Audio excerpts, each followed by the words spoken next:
번째 질문 들어가 볼게요. 여러분들 선생님한테 막 혼나는 것 같아도 선생님 여러분 마음이 어떤지를 아니까 더 그래요. 좀 마음을 굳세게 먹고 요번 한 해 잘 지내길 바라는 마음인데 자꾸 약해지는 거 보니까 속이 상하고 그래서 하는 거니까 여러분들이 좀 서운해도 잘 들어줘요. 자, 우리 세 번째, 선생님 이런 질문을 하더라고요. 궁금하겠죠? 선생님 궁금해요. 이게 뭐냐면 선생님 논술 시험이요. 어떤 학생들이 합격해요? 대체 누가 붙어요? 저 같은 애도 붙을 수 있을까요? 이런 거요. 되게 솔직하죠. 내가 가고자 하는 길에 어떤 사람이 바로 앞서서 갔는지 궁금하잖아요. 그쵸? 그 학생들이 걔네들은 어떻게, 그 선배들은 어떻게 해서 붙었어요? 어떤 사람들이 합격해요? 누가 붙어요? 얼마나 궁금하겠어요. 저도 그럴 것 같아요.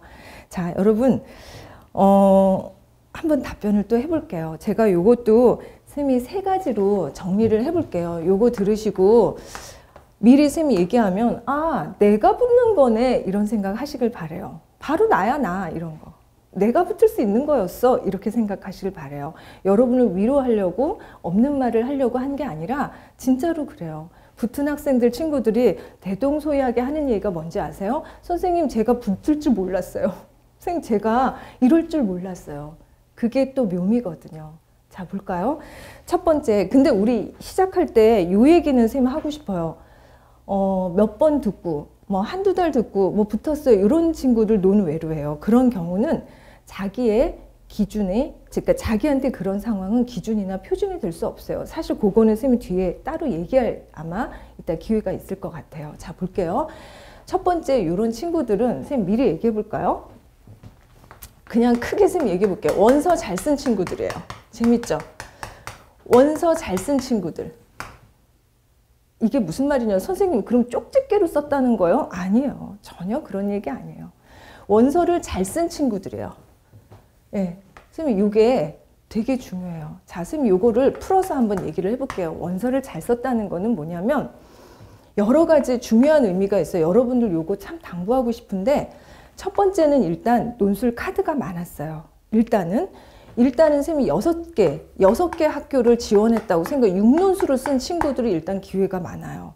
사실은. 그러니까 꼭 그런 건 아니지만 확률적으로 3대3을 쓰거나 4대2로 해서 2개나 3개나 뭐 한두 개나 이렇게 쓴 친구들보다 6개 논술로 해서 논술의 수시, 그러니까 수시를 논술 전형에 올인한 친구들이 합격률이 대단히 그렇게 될 수밖에 없겠죠. 그렇죠?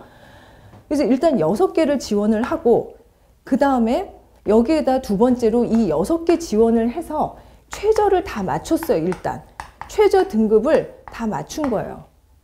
그럼 이 얘기는 뭐냐면 6개를 지원해서 최저를 다 맞췄다는 거, 여러분 이게 무슨 함의를 갖고 있는지 아시나요? 최저를 다 수능도 잘해요? 물론 열심히 해서 그럴 수 있죠. 그러나 최저를 맞췄다는 거는 쌤이 얘기를 해보면 문을 열고 들어가서 시험장에 앉아있는 자격 조건이에요. 실제로 시험을 보러 논술 시험장 가면은 수능 끝나고 가면 듬성듬성 애들이 비어 있어요. 실제로 학교 자료의 발표를 보면 약 50% 절반 이상의 아이들이 시험장에 나타나지가 않아요. 원서 쓰고. 왜 그럴까요? 최저를 못 맞춘 거예요. 그러면 여러분들 무슨 얘기 제일 많이 해요? 돌아다니면. 너 논술 어떻게 됐어? 나 최저 못 맞춰서 떨어졌어 이래요. 선생님 그런 친구 있으면 등짝 한 대 이렇게 때려줘요. 그건 논술 문제가 아니야. 최저의 문제지. 문 열고 들어가 앉아있는 자격 조건조차 박탈된 아이가 무슨 논술을 얘기해요. 논술 써보지도 않은 아이가. 그런 거는 논술이라고 얘기하면 안 되는 거죠. 그러면 이게 무슨 말이냐면 최저를 맞추고 6개 지원했다는 친구들은 일단 전략적으로 이 친구들 쌤이 하고 싶은 얘기가 여기입니다.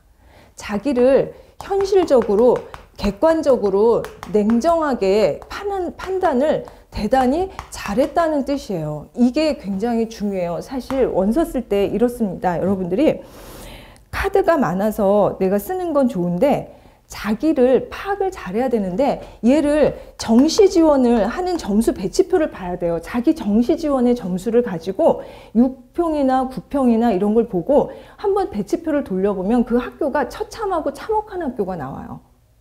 예, 그렇게 나와요. 그러면 거기를 기준으로 놓고 내가 겸손하게 거기서 논술 자체는 어차피 상향 지원 학교이기 때문에 한 단계 한 단계 한 단계 올라가면서 이렇게 내가 지원을 해나가는 거예요. 그래서 자기를 냉정하게 바라보고 최저를 맞출 수 있는 등급을 스스로 조절을 해서 한 거예요. 근데 대체적으로 많은 학생들이 이래요. 자기 인생에 나온 최고의 높은 점수를 상정해 놓고 거기다가 내가 두세 달 남았으니까 사탐 한 번 더 돌리면 1점, 2점 더 맞을 수 있어. 한 등급 더 올릴 수 있어. 그러니까 이 학교 써야지. 그래서 막 무지개처럼 이렇게 학교를 씁니다. 근데 여러분 실제 시험장 가면 그렇게 점수가 나옵니까? 안 나와요. 선생님 이때 제일 많이 싸워요. 진짜 여러분하고 싸우고 어떤 학부모님들은 선생님 막 미워해요. 아니 우리 애를 왜 그렇게 학교를 낮춰 쓰는 거야? 왜냐하면 자기 실력 파악을 잘 못합니다. 그래서 많은 학생들이 논술을 열심히 해놓고도 문턱에도 못 가고 다 날리는 거예요. 6개를 써놓고 한두 개 맞추고 4개는 최저 못 맞추고 수두룩합니다. 그런 학생들. 뭐가 잘못된 거예요? 원서를 잘 못 쓴 거예요. 이 친구들은. 그래서 일단은 6개 지원, 일단 지원 수가 많고 그리고 최저를 다 맞추고 물론 최저가 불안하니까 최저가 없는데도 요런 데도 같이 내가 조합해서 쓰거든요. 그러면 어떻게 되냐면 하나 최초합하고 하나 추가 합격해서 골라가는 구도가 딱 되거든요. 6장 정도 나와야 내가 이 학교는 망치고 여긴 논제에서 벗어났고 여긴 시간 조절이 안 됐고 막 이러다가 이 학교에서 이제 됐어 이렇게 되는 건데 한두 개 가지고 그거는 사실 쉽지가 않았어요. 그래서 쌤이 하려는 얘기가 현실적이고 이런 전략적 지원을 하는데 쌤 이거 미리 얘기하는 거예요.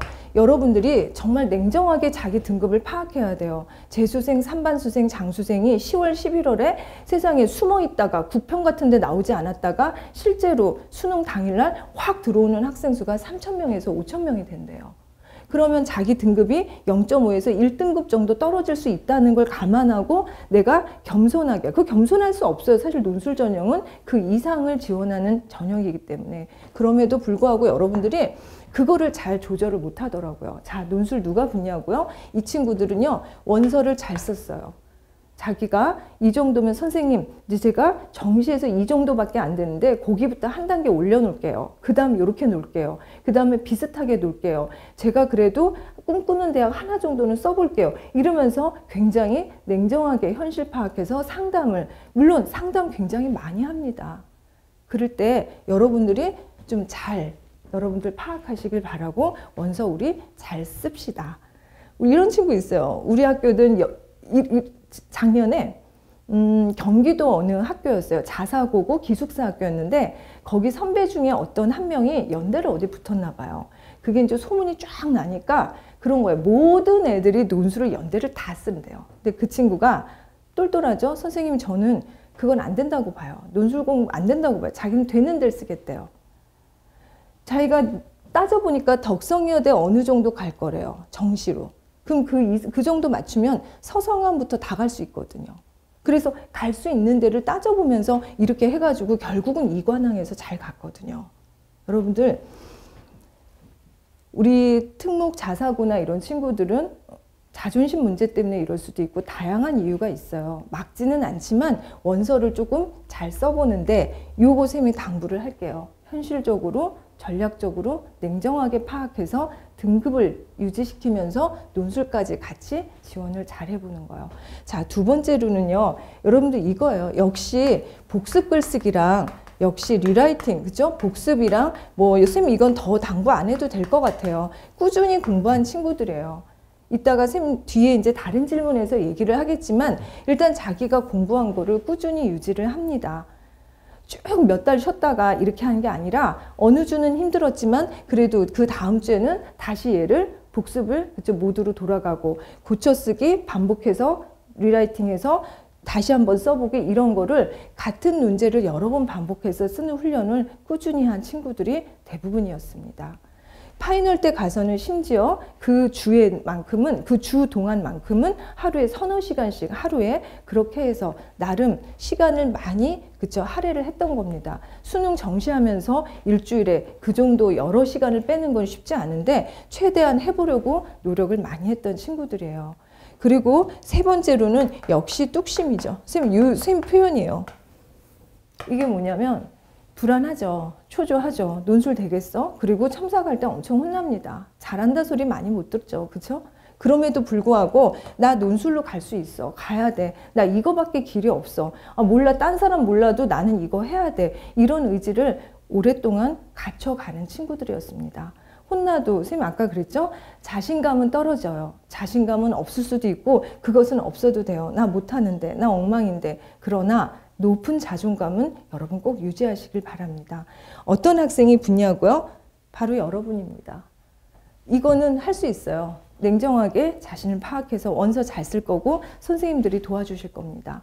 그리고 복습 리라이팅 하는 거 일주일에 몇 시간 되지 않아요. 이것도 계획표 같이 짜서 갑니다. 여러분의 마인드 이거를 갖춰갈 겁니다. 자, 누가 합격해요? 이제는 우리 여러분들이 합격할 차례입니다. 여러분 답변이 됐을까요? 이게 쉬워 보이지만 또 한편으로는 참 마음 잡기 어려울 겁니다. 그럴 때 우리 다 같이 협심해서 여러분들 우리 수험생 계속 화이팅 하는 거 잊지 마세요. 자, 우리 다음 질문으로 또 넘어가 볼게요.